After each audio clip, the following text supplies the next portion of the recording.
Para naman handa po tayo sa mga susunod pang bagyo, huwag po natin kalimutan ang mga leksyon ng dumating po si Ondoy. Panoorin po natin ito.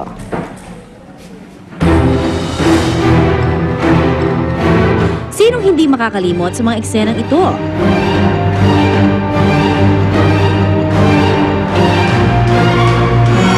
Ika-26 ng Setyembre taong 2009 nang magulantang ang Kamaynilaan at Karatig Lalawigan sa pagtama ng isa sa hindi malilimutang kalamidad sa bansa, ang Bagyong Ondoy. Ayon sa ulat ng NDRRMC, ang bagsik ng Bagyong Ondoy ay nagdulot ng mahigit 11 bilyong piso na halaga ng pinsala.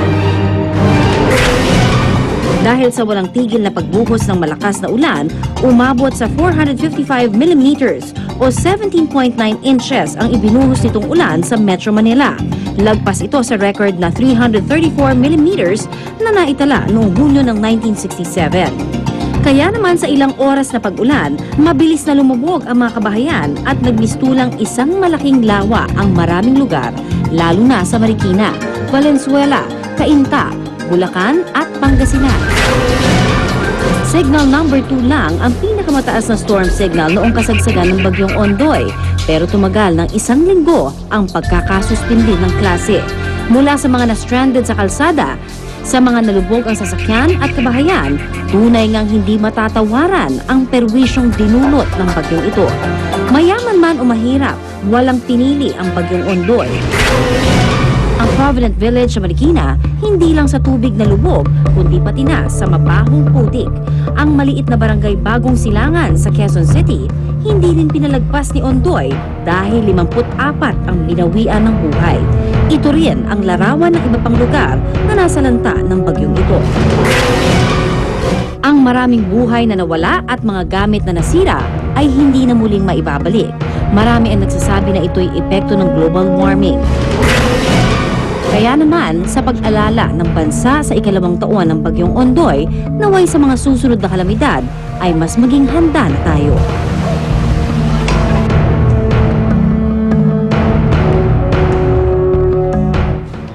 Ito na po ay sunod-sunod ang napapabalitang krimeng nasasangkot ang mga menor de edad. Kung pagbabasayan ng kanilang murang edad, hindi natin sukat akalain na kaya nilang isakatuparan ng mga krimeng kanilang ginawa. Ano nga ba ang kailangang gawin sa child offender sa ating lipunan? Dapat na nga ba silang ikulong o hindi? Yan ang pag-uusapan natin kasama si Attorney Trisha Oco. Siya po ay Executive Director ng Juvenile Justice Welfare Council. Good morning, Attorney. Good morning, Susie. At kasama din natin Police Superintendent Emma Libunaw ng Women and Child Protection Division ng CIDG. Good morning po, ma'am. Good morning, Susie. Nako, ito, unang katanungan para po kay Police Superintendent Emma Libunaw. Gaano kadalas po nasasangkot yung mga child and youth offenders sa mga krimen? Ngayon lang po ba yan o dati pa na marami? Ngayon na lang na bibigyan ng pansin. Pero kasi parang sobra na. Sobra na. At masyado ng bulgar yung ginagawa nila. Yes. Pero dati na itong problema. So in terms of yung percentage, nagkaroon ba ng steady rise in the recent, kunwari, months or weeks?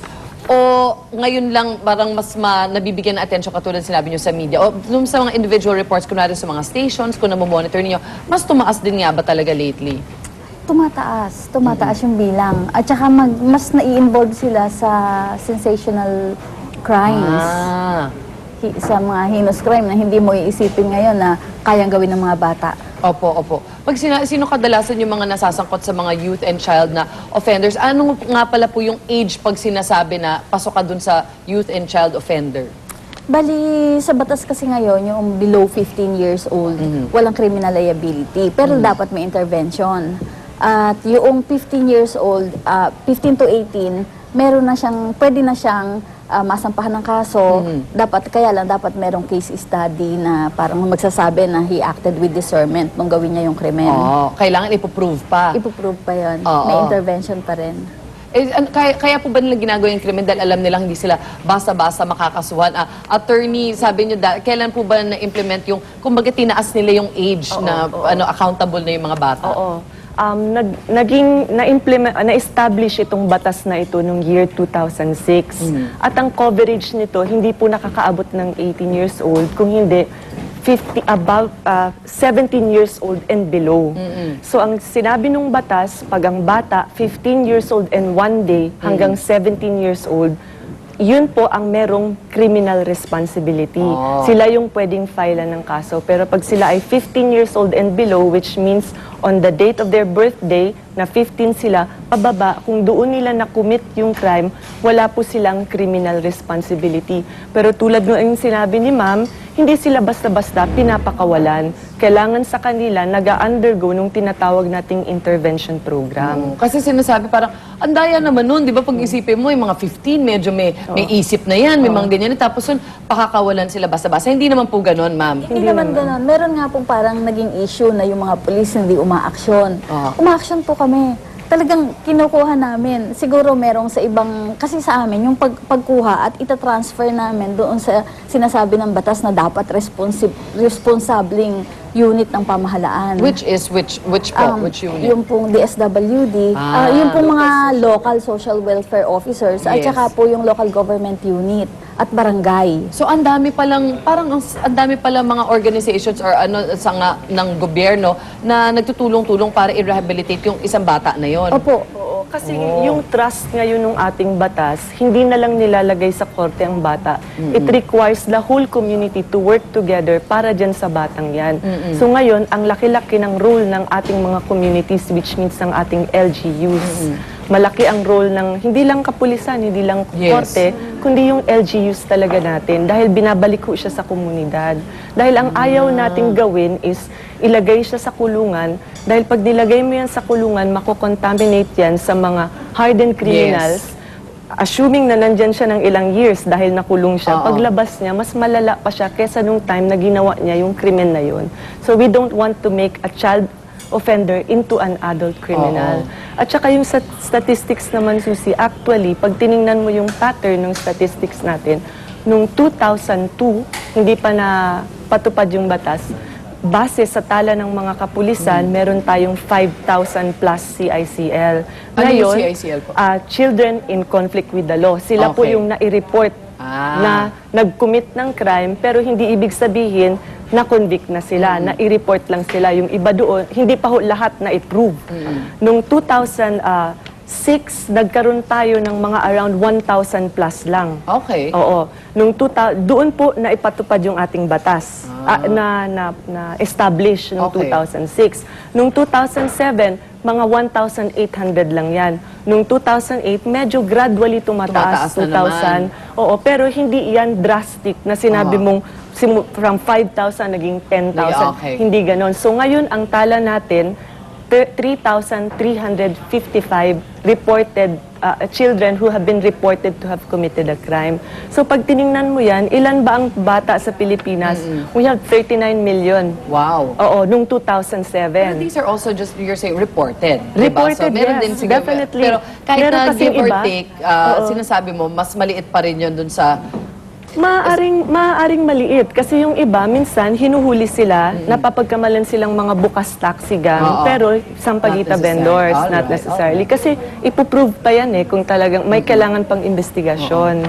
Ma'am, ano po yung role ng parents? Kasi pinag-uusapan namin, di ba dapat yung mga magulang meron din silang liability dun sa pag may ginawang krimen yung anak Sa nila? ngayon po kasi wala. Civil liability lang na pwede siyang idemanda doon sa damages. Pero criminal liability po, wala. Tungkol naman po doon sa record.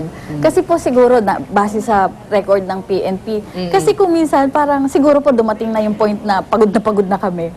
Wala din namang ano lang naman to, snatching and hindi na nare-record. Hence, yung parang maliit.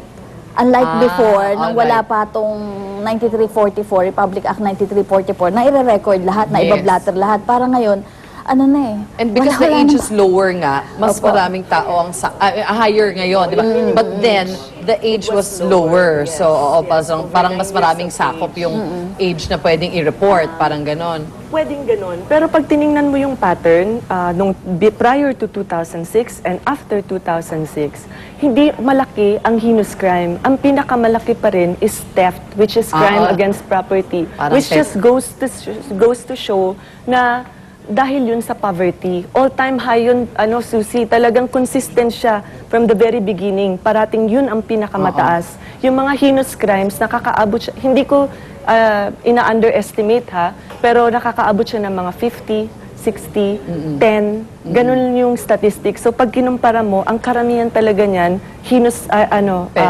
mga... crime against property, which means parati yung nakaugat sa poverty. Alright. Ma'am, why do you think na lately, mas mataas na ngayon yung heinous crimes? Siguro dahil na rin po sa deteriorating moral values, napapabayaan na dahil bunga na nga nung kahirapan. Ang mga magulang nakafocus na sa sa paghanap buhay, hindi na nababantayan yung Nagagabayan. Ano yung mga pwedeng gawin natin sa community natin para ma-supportan din natin yung mga bata na gusto natin ibalik sa community at ma-rehabilitate?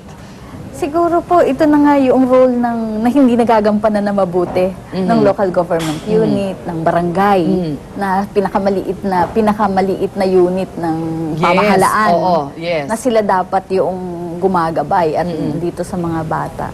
So dapat sila ang nag-uusap-usap, maganda ang usapan ng mga government units na yan, di ba? Maganda po yung layunin ng batas yung po Republic Act 9344. Maganda po dapat talaga kasi Pilipino tayo, doon nakabase ito doon sa kultura natin Yes. Kaya lang hindi nga po siguro po may pagkukulang. Attorney. At saka dapat medyo maingat din tayo sa pagsabi na nag-i-increase ang heinous crime dahil sa batas na ito. Kasi right now, tulad nga nung na-mention ni ma'am, hindi nga nare-record lahat. So parang madali kasing magsabi na nag-i-increase nga kasi pinifeature siya sa media. But the fact na nafi-feature siya, baka naman dahil unusual itong mga itong mga occurrences na ito. So, at Attorney, last na lang, sorry. Di ba, dun sa age na, is that 15 up to 17? Oo, 15 years and one day. Up to 17 years and 364 days. Alright. Pwede na sila makasuhan. Ano yung pwede, nabibigyan pa sila ng maximum penalty na akma sa adults? Or iba ang nila? Kunwari, yung murder. Kung murder, parati yung bababa ng 1 degree lower. 1 degree lower. So lahat ng mga sa adult na crime na pinakamataas na ipapataw, 1 degree lower 1 degree sila. lower lagi. sila. Alright. Ito ang kailangan bang baguhin ng ating batas? Ayun, upang mas mapanagot yung mga batang offenders. Kailangan pa bang baguhin o improve o implement? Ako bang una? Sige, go, attorney. Ako na lang. Sige. Para sa akin, hindi siya dapat baguhin. Dapat ipagtupad siya. It has to be implemented properly. Ngayon, sinisisi natin yung batas, kaya sabi natin dumadami ang krimen. Dapat sinisisi natin yung sarili natin dahil hindi natin pinapatupad yung ng maayos. Dahil yun ang naging reward natin. Nagkakaroon tayo ng mga bata na akala nila wala silang accountability when in fact they have. Senior Superintendent. Sa amin po sa PNP ay ang stand po namin dito ay i-reviewin at tingnan doon po sa base po sa mga pag-iisip po ng mga bata ngayon kung anong edad ba dapat talaga yung bagay na magkaroon na sila ng criminal liability. So pag ganun po, ma'am, eventually magbibigay kayo ng suggestion o recommendation siguro after years of studying kung anong naging epekto nitong law that was passed in 2006, ganun po ba yun? Opo. So eventually, so yung batas naman parang gumagalaw din naman siya depende sa panahon kumbaga. Opo. Alright. Well, maraming salamat po sa inyong dalawa Thank for you so being much. here at sana po nakatulong na marami inyong mga I'm sure nakatulong na marami inyong mga statements at saka opinions tungkol dito sa issue na to. Maraming salamat Attorney Tricia Oco at Police Superintendent Emily Buno. Thank you po sa inyong dalawa. Thank you so much. At ngayon lipat naman tayo kay sa unang balita.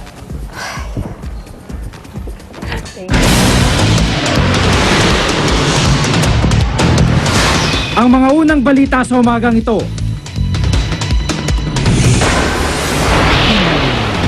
Bagyong Pedring, patuloy na nagbabanta sa Hilaga at gitnang Luzon. Public storm warning signal nakataas na sa ilang lalawigan. Ikalawang anibersaryo ng pananalasa ng Bagyong Ondoy, ginugunita ngayong araw. Mga kwento ng kabayanihan sa gitna ng trahedya, balikan. Matinding pagbaha na nalasa sa Ilagan Silangan, Turkey. Plane crash sa Nepal, 19 ang patay.